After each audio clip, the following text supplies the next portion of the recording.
Hello दोस्तों, video last तक देखना, आपको दर्शन की गारंटी है। लाइव दर्शन, ऐसे दर्शन हो जाएंगे आपको। वीडियो लास्ट तक देखना और जल्दी से सब्सक्राइब करें और लाइक करें। तो आप सब लोगों का स्वागत है ब्लॉग नंबर 3 में। इसमें हम आपको केदारनाथ रूट की सारी जानकारी, केदारनाथ मंदिर की जानकारी, कैसे आपको जाना है, क्या चीज़ें कहाँ मिल सकती है, आपको पैदल जाना प्रीफर करना चाहिए, घोड़े पे जाना चाहिए, खच्चर पे जाना चाहिए, या हेली से जाना चाहिए, या पालकी में जाना चाहिए। सब कुछ आपकी एज के ऊपर डिपेंड है। और दूसरी डिपेंड है आपकी श्रद्धा पे कि आप कैसे जाना चाहते हो।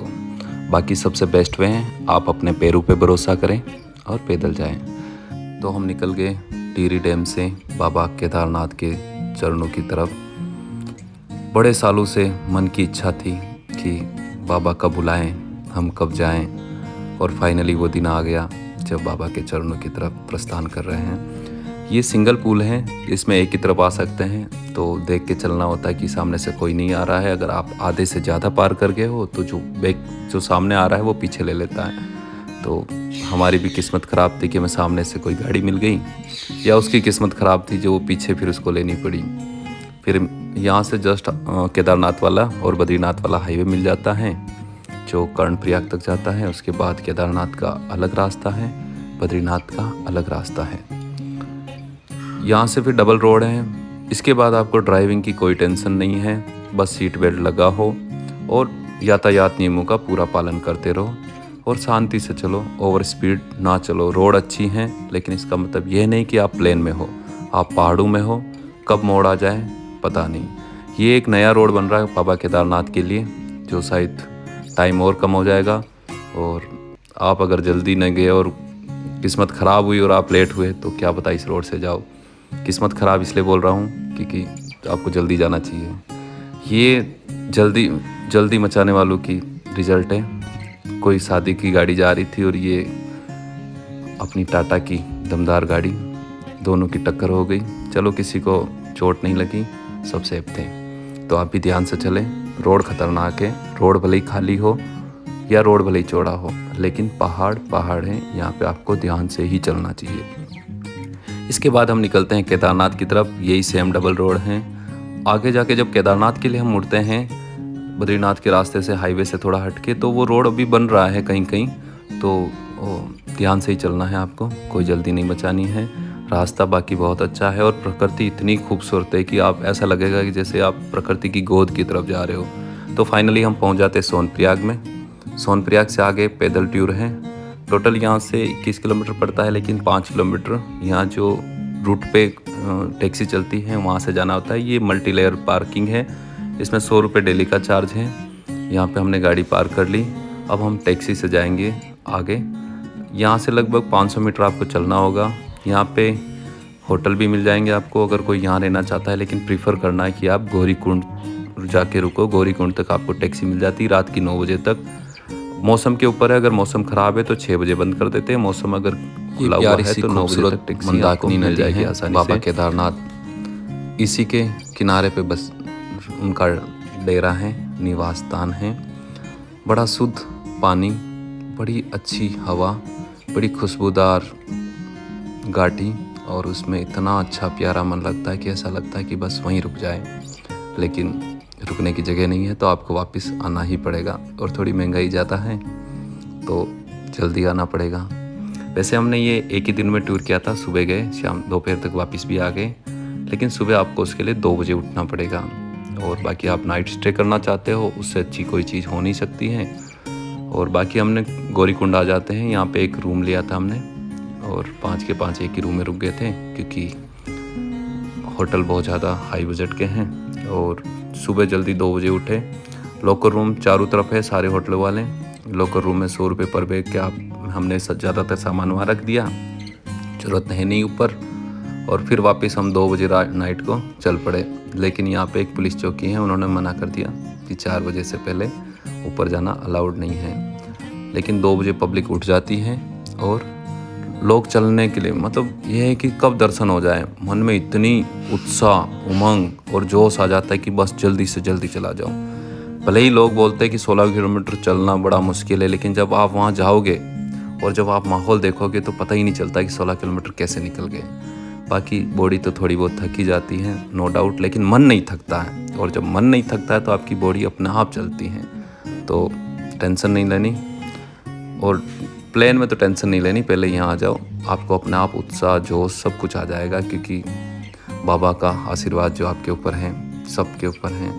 और यहाँ पे सुबह सुबह देख लो 2 बजे जैसे ही इन्होंने, मतलब 3:30 बजे इन्होंने जैसे ही खोला, इतनी पब्लिक एक साथ चलने लगी।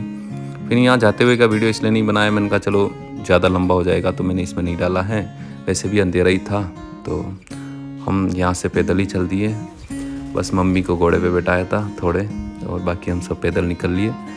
और रात को सफ़र में ये रहता है कि एक तो आपको चारों तरफ कुछ ना दिखता, आप कंसंट्रेटेड रहते हो अपने रास्ते पे, थकान कम आती है, ताज़ा हवा आती है और भीड़ एकदम नहीं होती है। आप सिंगल वे की तरह चलते हो तो उसमें कोई टेंशन नहीं। जबकि दिन में यही प्रॉब्लम होती है कि सामने से आ रहे हैं, पीछे से आ रहे हैं, घोड़े वाले आ रहे हैं, पालकी वाले आ रहे हैं, नहीं तो अभी कुछ ना मिलता है। इसलिए आप प्रीफर करना कि सुबह अर्ली मॉर्निंग उठो और अर्ली मॉर्निंग निकल जाओ। मम्मी को घोड़े बैठा रखा था और हम फाइनली पहुंच गए बाबा केदारनाथ के धाम।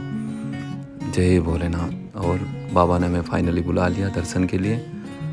और सुबह सुबह हल्की सी धूप आई थी, हम 7:30 बजे के समथिंग पहुंच गए। चारों तरफ बर्फ़, बीच में 2 अवलांच आए थे, मैं जाते हुए उनका वीडियो डालता हूँ रिटर्न में। और फाइनली ये घोड़े वाले यहाँ से 2 किलोमीटर नीचे उतारते हैं, तो यहाँ से फिर हम सब साथ हो जाते हैं, तो कोई टेंशन नहीं है। और देखो बड़ा प्यारा सा लग रहा है, इतना प्यारा मन लगता है। ये रजिस्ट्रेशन काउंटर है या सत्यापन, यहाँ से आपको दर्शन का टोकन मिलता है कि आपका टाइमिंग वगैरह सब कुछ आता है। लेकिन भीड़ ज़्यादा होती, टाइम का इनकी एक्स्ट्रा लगी जाता है। सेल्फ काउंटर भी हैं और पर्सन भी बैठे हैं, अगर कोई बुज़ुर्ग लोग हैं या जिनसे सेल्फ नहीं हो सकता वो वहाँ चले जाए। बाकी ऐसे सेल्फ इन्होंने पॉइंट लगा रखे, आप स्कैन करो और अपना टोकन निकाल दो। बड़ी ठंड थी ऊपर, बस बाबा का आशीर्वाद ही है ठंड, लेकिन बड़ा मज़ा आ रहा था। मतलब फील गुड, इससे अच्छा कहीं अच्छा नहीं लगेगा इस दुनिया में आपको, अगर यहाँ पे आपको अच्छा नहीं लगा। और इससे अच्छा प्रकृति का नज़ारा भी आप कहीं नहीं देखोगे। ये बाबा का प्रसाद है, आप ही ले लो याददाश्त के तौर पे ही। बाकी चढ़ावा चढ़ा दो, कोई फ़र्क नहीं पड़ता, वहाँ बाल भोग मिल ही जाता है VIP ट्रीटमेंट में। यहाँ डेवलपमेंट अच्छा चल रहा है, पहले जो टूट फूट हो गई थी बाढ़ के बाद, लेकिन अब बहुत ज़्यादा डेवलपमेंट सा हो रहा है। और यहाँ सहित रोप वे भी बनने वाला है, उसकी भी बता रहे थे। चारों तरफ बर्फ़, बस बर्फ़, लेकिन बड़ा बर्फ़ के बीच में बड़ा अच्छा प्यारा सा लगता है जब चारों तरफ बर्फ़ हो, बीच में बाबा बैठे हो, वाह कहना ही क्या है। और बाकी मार्केट है, छोटी छोटी दुकानें टेम्परेरी, ये कुछ होटल वगैरह हैं। नाइट स्टे के लिए टेंट भी है और होटल भी है। होटल वाला लगभग 1500 से 2000 पर पर्सन नाइट का लेता है, और टेंट वाले 500 को के समझा लेते हैं, कोई 400 की दे देता, कोई 700 की देता है। होटल में रहते हो बिस्तर गीजर वगैरह की सुविधा उपलब्ध है।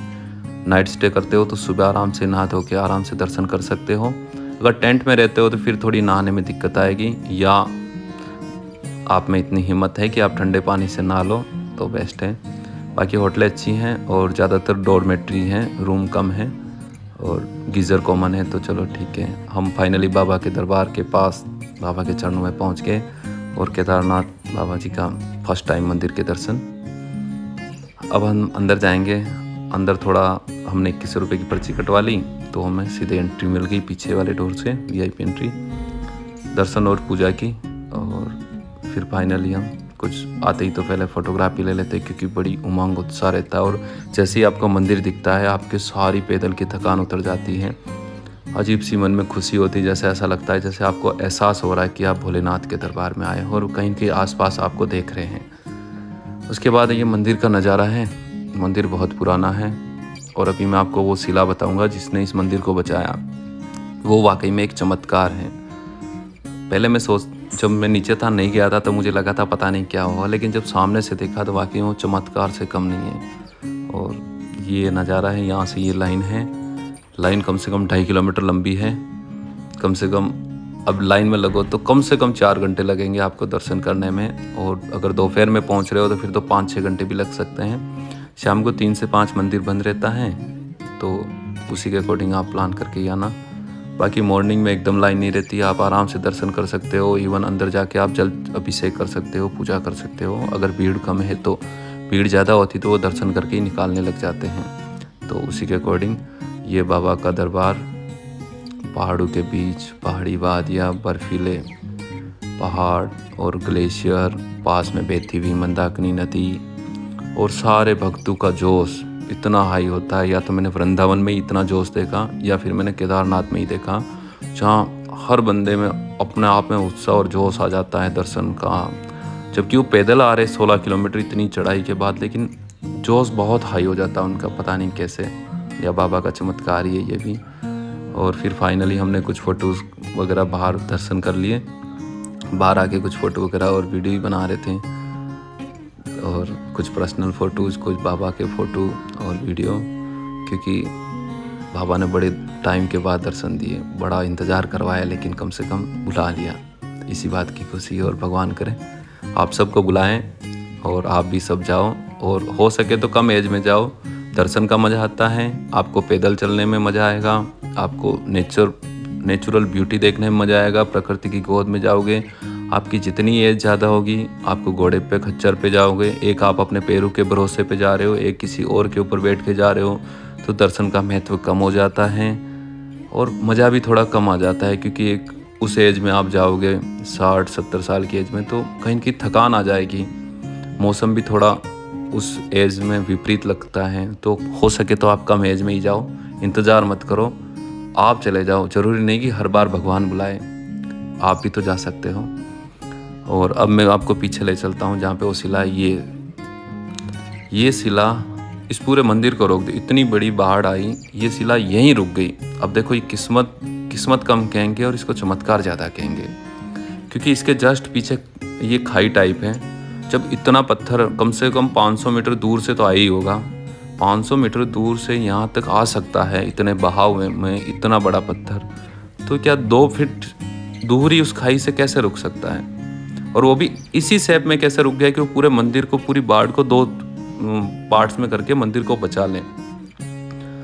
भले ही आप वहाँ पे बैठ के ये कह सकते हो किस्मत है, लेकिन जब आप सामने से देखोगे तो पक्का आप यही कहोगे कि ये चमत्कार है। क्योंकि कोई इतना पत्थर वहाँ से लगा के यहाँ तक आ जाए और केवल 2 फीट आगे ना जाए, तो ये हो नहीं सकता। तो इसी के बाद ये पूरी जगह ओपन है, यहाँ टेंट वगैरह लगा रखे हैं और जल्दी ही यहाँ कुछ डेवलपमेंट हो जाए। और ये ज़्यादा बड़ा तो पत्थर नहीं है, लेकिन तब भी मंदिर को बचा लिया तो मतलब चमत्कारिक पत्थर है। अब तो इसकी पूजा अर्चना भी होने लग गई। कम से कम हर इंसान को शिला नाम दिया है, आना चाहिए। यहाँ अपने आप में एक मानसिक और मतलब मन में अजीब सी शांति होती है। बड़ा खूबसूरत मौसम, अच्छी प्यारी सी ठंड के बीच में, मतलब अपने आप में जैसे ना आत्मसंतुष्टि हो जाए, उस टाइप का अच्छी फीलिंग होती है कि नहीं, मैं वापस नहीं जाऊंगा, मैं कुछ टाइम यहाँ स्पेंड करूंगा, रुकूंगा। और पब्लिक में बहुत जोश है, तो और मतलब ठंड तो थोड़ी सी धूप आई, ठंड उड़ जाती है, बस फिर आप कपड़े उतार के फेंकने ही लगोगे, जैकेट वगैरह। और मंदिर पीछे से ही बड़ा खूबसूरत लगता है। भले ही प्लेन में कितने ही बड़े बड़े मंदिर बना रखे हमने, लेकिन पहाड़ नहीं बना सकते। और पहाड़ों के बीच इस मंदिर की अपनी एक महत्वता है, बड़ा खूबसूरत नज़ारों के बीच में। और चमत्कार तो है ही, तभी हम इतना दूर आ रहे हैं। बाकी तो मंदिर तो और भी बहुत है। बाबा कैलाश में यहीं आए हैं क्योंकि पता है उनको ये चमत्कार। वैसे जो पौराणिक कथाओं में कि बद्रीनाथ के वहाँ रहते थे केदारनाथ बाबा, और जब बद्री विशाल आए तो फिर वो बच्चा बन के वहाँ आए थे, और फिर पार्वती जी उनको ले गए थे, और फिर केदारनाथ यहाँ आए थे। इससे पहले वो बद्री का धाम में रहते थे, जहाँ आज भी आदि केदार के एक छोटा सा मंदिर बना रखा है बद्री विशाल के पास में। तो जब बद्री विशाल जी वहाँ आ गए भगवान विष्णु, तो फिर केदारनाथ यहाँ आ गए थे। तो ये यहाँ की एक स्टोरी है या सच्चाई है, हिस्ट्री है, और जो भी आप मानना चाहो। बाकी आप एक बार आओ ज़रूर, बड़ी अच्छा लगता है। ये पीछे वाला गेट है, यहाँ से आप 2100 रुपये की स्लिप कटवाओ, सीधे पूजा करो, दर्शन करो, कोई टेंशन नहीं, कोई लाइन का झंझट नहीं। और बाकी लाइन है वो भी बेटर है, लाइन से भी अपने दर्शन करने का अपना मज़ा है और सीधे दर्शन करने का भी अपना मज़ा है। ये कुछ बाबा लोग आ रखे हैं, ये किसी से मांगते नहीं। अगर आपको ये लग रहा हो कि ये भीख मांग रहे तो नहीं, किसी को बुला के कुछ ना मांग रहे, आप पास में जाओ, आशीर्वाद लो। आपकी इच्छा, देना चाहो दे दो, इच्छा नहीं है ना देना चाहो मत दो। और बाकी तो हर जगह अच्छे बाबा भी होते हैं और भिखारी भी बाबा का वेश धारण करके बैठे रहते हैं। तो वो आपके अकॉर्डिंग है कि आप क्या दान देना चाहते हो, नहीं देना चाहते हो। और बाकी ये फ्रंट वो लुक हैं। फूल वगैरह तो क्योंकि मंदिर ओपनिंग के दिन ही लगाते, उसके बाद हटा देते हैं। बाकी मैं दर्शन करवाता हूँ, अंदर का वीडियो थोड़ी देर बाद आगे डालता हूँ। और यहाँ हमने कुछ फ़ोटोग्राफ्स वगैरह लिए। मम्मी को जब बॉडी ठंडी हो गई तो मम्मी को फिर सर्दी लगने लगी, तो फिर हमने सब ने जैकेट पहन ली, क्योंकि ऐसा ना हो बीमार हो जाए। तो आप भी ध्यान रखना कि मान लो चलते चलते गर्मी हो जाए तो ऐसा नहीं कि जैकेट उतार के फेंक दिए, धीरे धीरे उतारो और जैसे ही आपकी बॉडी ठंडी होती है तुरंत वापस पहन लो, क्योंकि पता ही नहीं चलेगा आपको कि कब ठंड लगने लगी और कब आप बीमार हो गए। और ज़्यादातर लोग बीमार होते भी हैं जो कभी पहाड़ों पे पहले गए नहीं हैं या उनको पता नहीं कि पहाड़ों पे सर्वाइव कैसे करते हैं। तो हमेशा ध्यान रखो जब आप चलोगे, क्योंकि आपने पहन रखा तो बहुत जल्दी गर्मी होगी। लेकिन ठीक है, गर्मी हो रही है आप उतार दो टेम्परेरी थोड़ी देर के लिए, लेकिन जैसे ही बॉडी नॉर्मल होती है और आपको लगे कि नहीं पसीना सूख गया, तुरंत वापस पहन लो। क्योंकि वो धूप आती है तो आपको लगता है कि मुझे गर्मी हो रही है, जबकि असलियत में वहाँ पे -4 या 5 डिग्री टेम्परेचर है। तो आप तुरंत बीमार हो जाओगे, आपको पता भी नहीं चलेगा कब आपका बॉडी टेम्परेचर लो हो गया। तो हमने कुछ फ़ोटोग्राफ्स वगैरह लेके अब हम सोच ही रहे थे कि आज ही नीचे उतरना है, तो हम जल्दी में ही बोले चलो ठीक है, दर्शन हो ही गए हैं तो अब निकलते हैं। लेकिन जाने का 1% मन नहीं हो रहा था यहाँ आके, जबकि हमारा नीचे से प्लान था कि नाइट स्टे नहीं करेंगे, लेकिन यहाँ आके पूरा मन कर गया कि हम नाइट स्टे करते हैं। और लेकिन यही था कि 8 बज रहे थे, फिर पूरा दिन दर्शन तो हो ही गए और फिर आगे भी जाना है और छुट्टियाँ भी ख़त्म हो रही, तो दोनों कंडीशन में फिर बेमन से ही सही नीचे की तरफ चले, बड़े दुखी होके। लेकिन इसी भरोसे और उम्मीद के साथ कि बाबा शंकर भोलेनाथ जल्दी ही बुलाएंगे हमें वापस और हम भी जल्दी ही वापस आएंगे, ये वादा करके फिर हम धीरे धीरे उतरते हैं नीचे। अब मैं आपको दिखाऊंगा नीचे उतरते हुए रास्ता कैसा है, क्योंकि चढ़ते टाइम अंधेरा था तो बता नहीं पाया कि रास्ता कैसा है चलने का बार। तो मैं उतरते टाइम का वीडियो दिखा दूंगा कि किस टाइप से रास्ता है, कितनी पब्लिक आती है, आपको कैसे प्लान करना चाहिए, आपको घोड़ इस पे बैठना चाहिए, पालकी में नहीं बैठना चाहिए, वो सब मैं आपको अभी आगे बता दूंगा। उसके कुछ बेनिफिट है तो कुछ नुकसान भी है। और बाकी लाइन दिखाता हूँ, बहुत लंबी लाइन है, तो लाइन तो चलो देखते रहेंगे, लेकिन उससे पहले बाबा केदारनाथ जी के दर्शन कर लो आप सब लोग। जो मैंने शुरुआत में वादा किया था कि आपको अच्छे से दर्शन करवाऊँगा, तो वो वीडियो मैंने बीच में डाली थी। ये है हमारे भोलेनाथ, बाबा शंकर, कैलाशपति, जो जिस नाम से आप जानते हो, जानना चाहते हो, जो पुकारते हो, बस ये है मूर्ति। और चारों तरफ सोने की दीवार टाइप छोटा सा बना रखा है इन्होंने, कौन सा, और यहीं अभिषेक करते हैं। और जब आप अभिषेक करते हो या जब इसको आप टच करते हो तो अपने आप में एक आत्म ऊर्जा टाइप संचारित हो जाती है शरीर में। बाकी आप खुद आके एक बार दर्शन करके जाना, क्योंकि जब आप 16 किलोमीटर चल के आओगे और फिर जब आप दर्शन करोगे तो उसकी अपनी एक अलग फीलिंग होती है। बाकी फ़ोटो में और वीडियो में देखना अपने आप में एक ठीक है, उससे आप मोटिवेट ज़रूर हो जाओगे, लेकिन दर्शन और टचिंग तो आपको आके ही टच करना पड़ेगा। और बाबा आपको जल्द बुलाए। और अब हम धीरे से चलते हैं और आपको दिखाता हूँ लाइन। तो अगर इस लाइन से बचना है तो आपको सुबह नाइट स्टे करो और सुबह सुबह अर्ली मॉर्निंग दर्शन कर लो। दूसरा रास्ता है, वहाँ से 2 बजे निकलो और यहाँ पे पहुँच जाओ आप 6-7 बजे तक। अगर जल्दी निकलते हो तो ये 5 घंटे का रास्ता है, अगर आप 8-9 बजे निकलते हो तो ये 8-10 घंटे का रास्ता हो जाता है, क्योंकि धूप इतनी तेज़ होती है कि वहाँ चलना मुश्किल है। अगर आप धूप में उतर भी रहे हो तो इतने पसीने आ जाते, तो सोचो आप जब चढ़ाई चढ़ोगे तो थोड़ा ज़्यादा मुश्किल हो जाएगा।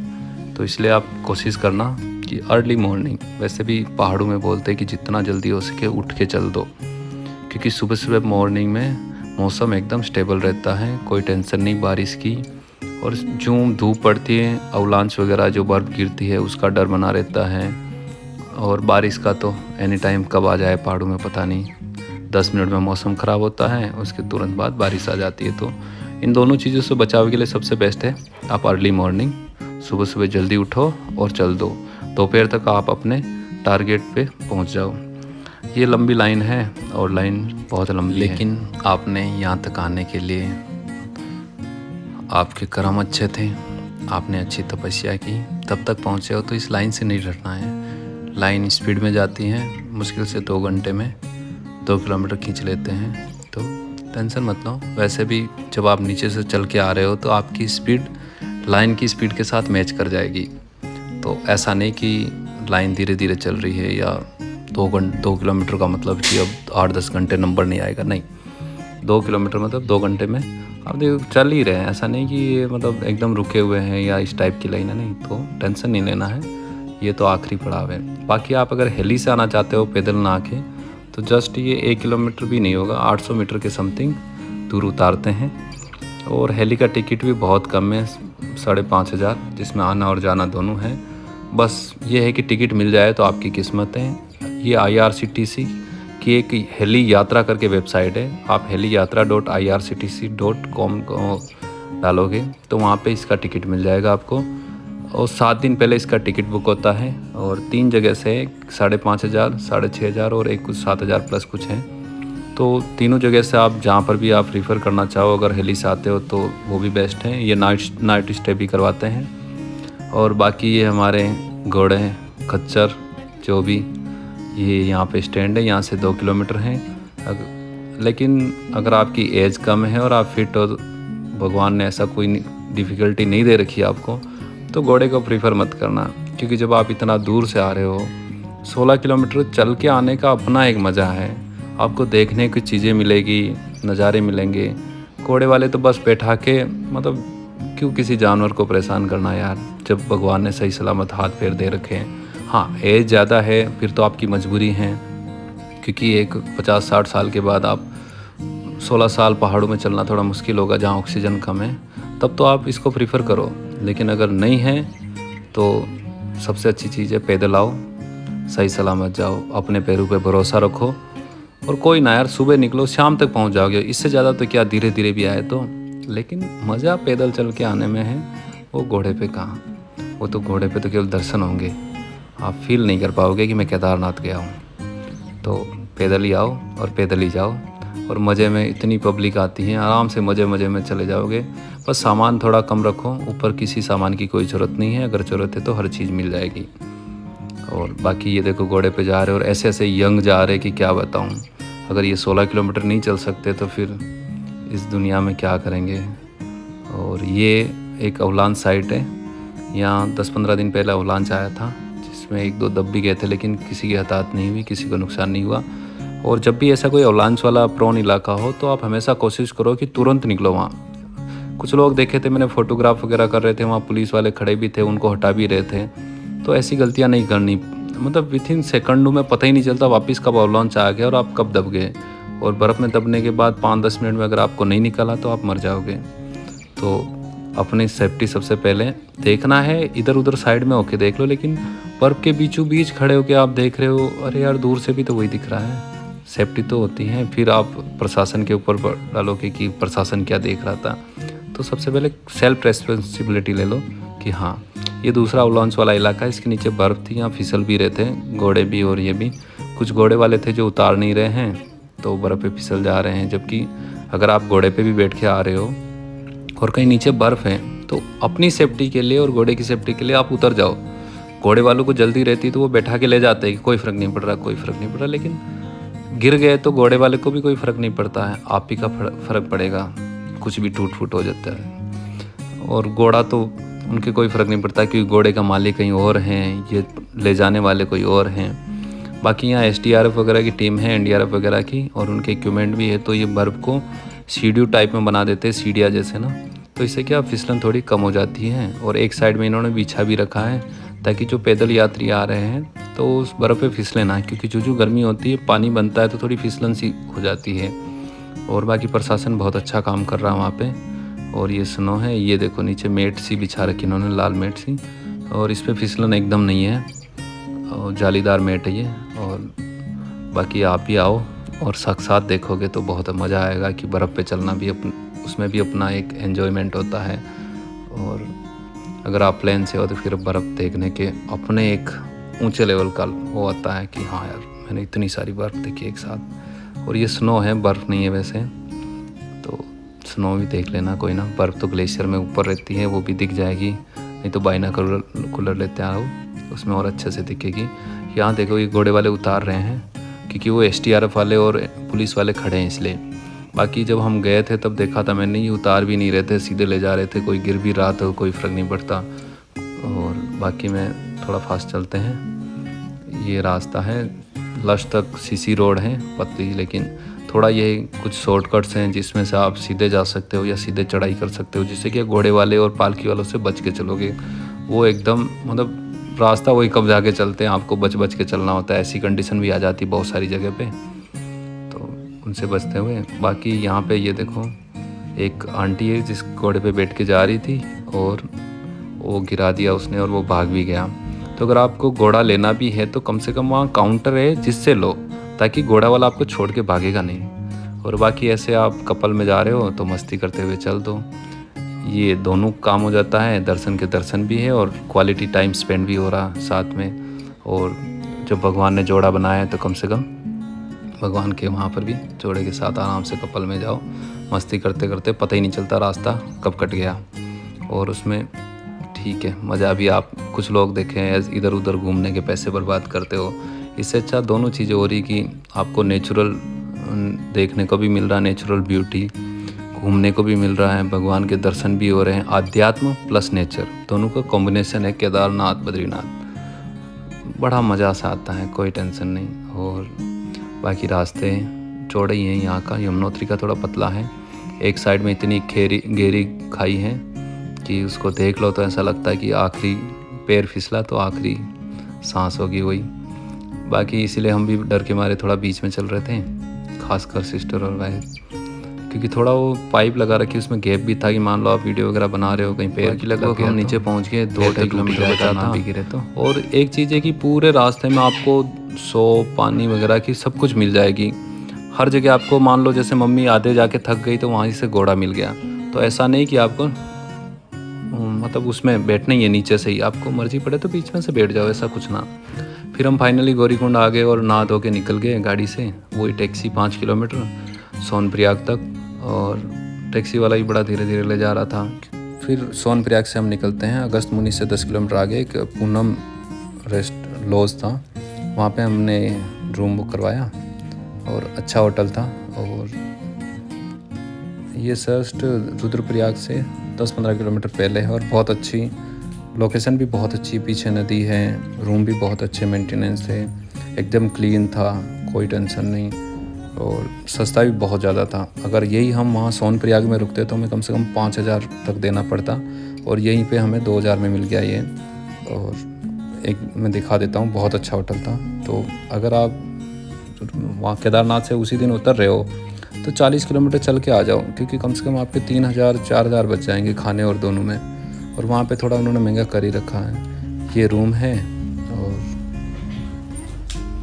2 बेड है, ठीक था, 2,000 में महंगा भी नहीं था, कोई टेंशन नहीं, अच्छी सुविधा थी और क्वालिटी वाला रूम भी था। पीछे एकदम नदी है, खोलते ही बाथरूम भी बड़ा था, गीज़र लगा था, आराम से नहा धो लो। और मैं पीछे बताता हूँ, भी नाइट का टाइम है तो ये पीछे एकदम नदी है, कोई मंदाकिनी, मस्त लग रहा है एकदम व्यू, कि सुबह भी उठते ही आपको एकदम लगे कि हाँ मैं किसी पहाड़ी में आ गया। ये रहा सुबह वाला मॉर्निंग वाला व्यू, कितना प्यारा लग रहा है। किसी आपका होटल का पीछे वाला गेट खोलते हो, पीछे कलकलती नदी बह रही है पूरी नाइट, उसकी बड़ी प्यारी सी मधुर सी आवाज़ आ रही है, तो अपने आप में थोड़ा अच्छा लगता है कि चलो यार। और बाकी सुबह इतने थक गए थे हम ना, चल के आए और गए एक दिन तो 9 बजे उठे थे, और फिर नहा धो के निकल गए बद्रीनाथ के लिए, आखिरी धाम के लिए। और 4 धाम में सबसे टॉप धाम बद्रीनाथ, बाकी 3 धाम उत्तराखंड के थे, ये 4 धाम भारत के 4 धाम में से एक है, वो है बद्रीनाथ। तो हम उसके लिए निकले, वहाँ उसको तपोभूमि भी कहते हैं। और बाकी मैं उसकी टोटल डिटेल आने वाले वीडियो में बताऊंगा। और ये कर्णप्रयाग की गुफा से निकलते हुए, और बाकी बद्रीनाथ कम से कम आपको हर इंसान को एक बार जाना चाहिए। बड़ा मज़ा आया, बड़ा उत्साह है। 16 किलोमीटर जाके एक दिन में उतरने के बाद भी बड़ी खुशी सी आती है कि यार कितना मज़ा आया, एक बार फिर जाएंगे, भगवान ने बुलाया तो जल्दी ही।